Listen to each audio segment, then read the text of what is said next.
اور بہت ہی اچھے طریقے سے رہیں گے، تو وہاں جانے کے بعد جنتیوں کی زبان سے ایک ہی بات نکلے گی، الحمدللہ۔ یوں کہیں گے سب جنتی، شکر ہے اللہ کا جس نے ہم سے ہمیشہ ہمیشہ کا غم دور کر دیا۔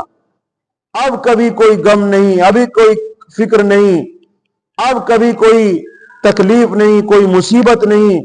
اللہ رب العزت نے سب کچھ جنت میں جانے سے پہلے ہی سب کچھ ختم کر دیا۔ اس زندگی کی تلاش میں ہم دنیا میں آئے ہیں، ایسی زندگی ملے ہمیشہ جوانی ہو، کبھی کوئی بیماری نہ ہو، کبھی کسی طرح کی کوئی تکلیف نہ ہو، کوئی غم نہ ہو۔ یہ کیا زندگی ہے؟ آج خوشی ہے کل غم ہے، کل خوشی ہے پرسوں غم ہے، آج اچھا ہے تو کل بیمار ہے، کل بیمار ہے تو پرسوں اچھا ہے۔ یہ کوئی زندگی ہے؟ ہر آدمی یہی چاہتا ہے کہ میں ہمیشہ تندرست رہوں، ہمیشہ نوجوان رہوں، ہمیشہ خوشیوں میں رہوں۔ ہر آدمی کی تمنا یہی ہے، وہ پیسے کما رہا ہو، دولت کما رہا ہو، کچھ بھی کر رہا ہو، لیکن یہ ساری چیزیں اللہ نے رکھی جنت میں، اور انسان کہاں تلاش کر رہا ہے؟ دنیا میں۔ اور یہ رکھ رکھی کہاں؟ جنت میں۔ تو دنیا میں نہیں ملے گی، یہ آخرت میں۔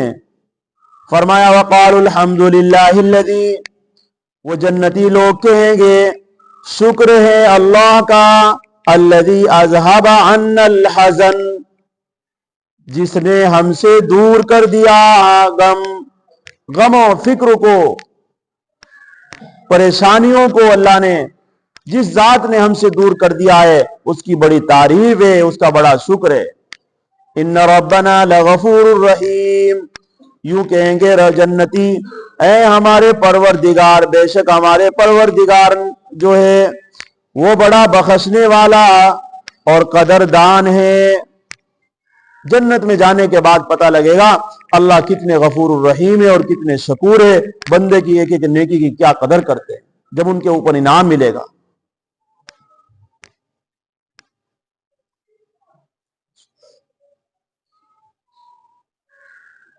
یعنی دنیا کا اور محشر کا غم دور کر دیا اللہ نے، نہ غموں کی۔ اب دنیا میں کا جو غم تھے وہ سب ختم، میدان حشر کا جو غم تھا وہ سب جنت میں جانے کے بعد ختم، گناہ بخشے گئے، اور ازراہ قدردانی طاعت قبول فرما لی گئی ہے۔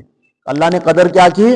ہماری نیکیوں کو، ہماری نمازوں کو اللہ نے قبول فرما دیا۔ جب قبول کیا تو تبھی تو جنت ملی۔ الذی احلنا دار المقامت من فضلی، ایک بات اور کہیں گے جنتی جو قرآن نے نقل کی ہے، یوں کہیں گے وہ رب ایسی ذات ہے جس نے ہمیں رہنے کے گھروں میں اتار دیا، من فضلی، اپنے فضل سے۔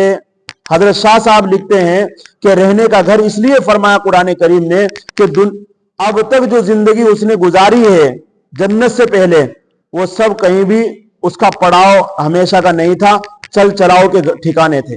قبر بھی چل چلاؤ کا ٹھکانہ ہے، دنیا چل چلاؤ کا ٹھکانہ ہے، ماں کا پیٹ چل چلاؤ کا ٹھکانہ ہے۔ اب تک وہ سفر میں ہی چل رہا تھا، اب تک اسے رہنے کی جگہ ملی ہی نہیں تھی۔ رہنے کی جو جگہ ہے وہ جنت کے اندر بنائی گئی ہے۔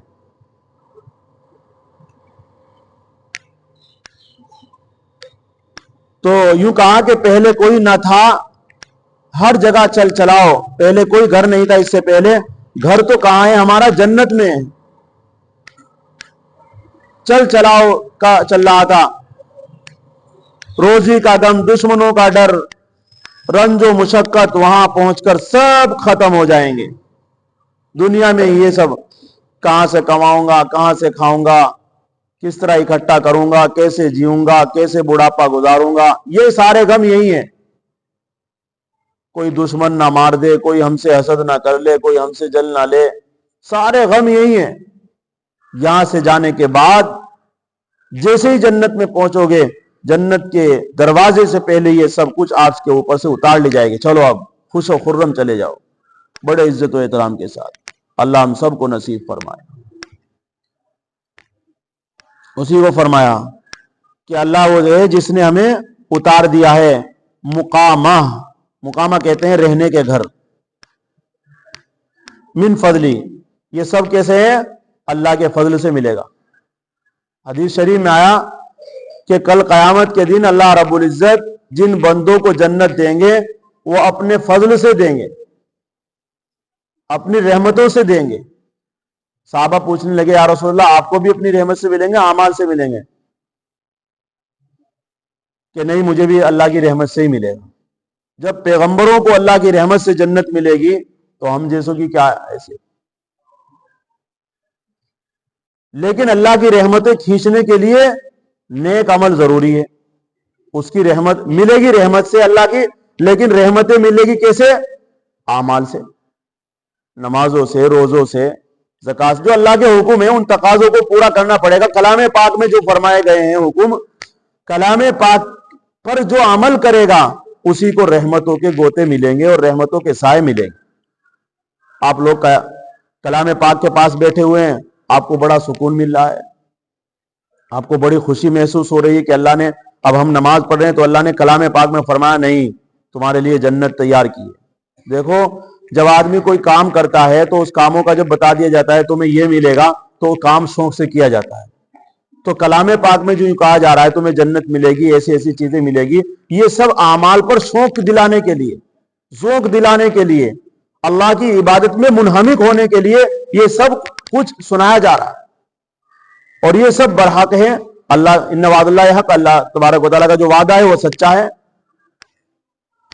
یوں فرمایا لا یمسنا فیہا نصب ولا یمسنا فیہا لغوب، نہ پہنچے گی اس میں یعنی جنت میں کوئی مشقت، کوئی تکلیف، ولا یمسنا فیہا لغوب، اور نہ پہنچے گی اور نہ پہنچے ہم کو اس میں مشقت، اور نہ پہنچے ہمیں اس میں کوئی تھکن۔ یعنی دنیا میں سے جانے کے بعد جنت میں جب چلے جائیں گے اب کوئی تھکن نہیں ہوگی، آپ کتنا بھی گھومے کتنا پھرے کوئی تکلیف نہیں ہوگی، کسی طرح کی کوئی ڈر نہیں ہوگا، کیونکہ جب موت ہی نہیں ہے وہاں پر، موت ختم ہے وہاں، تو ڈر کس کا لگے گا؟ بھائی آدمی مرنے سے تو ڈرتا ہے، چوٹ لگ جائے، کوئی پریشانی آ جائے، بیماری آ جائے، کیوں ڈرتا ہے بیماریوں سے؟ اس لیے کہ کہیں موت نہ آ جائے، کہیں میرا خاتمہ نہ ہو جائے۔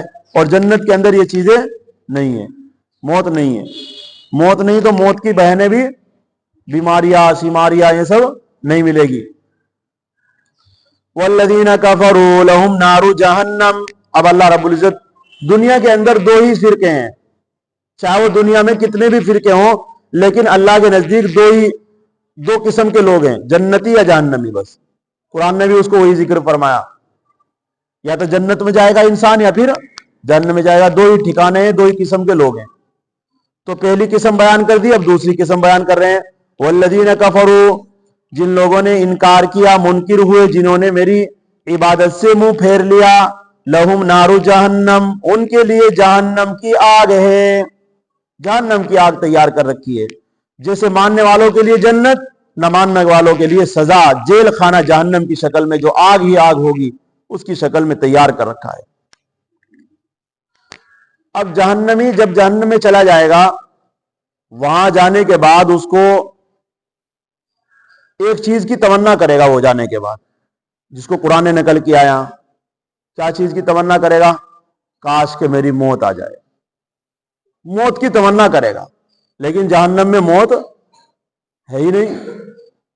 بھائی دنیا میں جب آدمی بہت بیمار ہو جاتا ہے بہت زیادہ، تو آدمی بار بار یہی سوچتا ہے اللہ اس سے یا تو اٹھا لے، اچھا ہے۔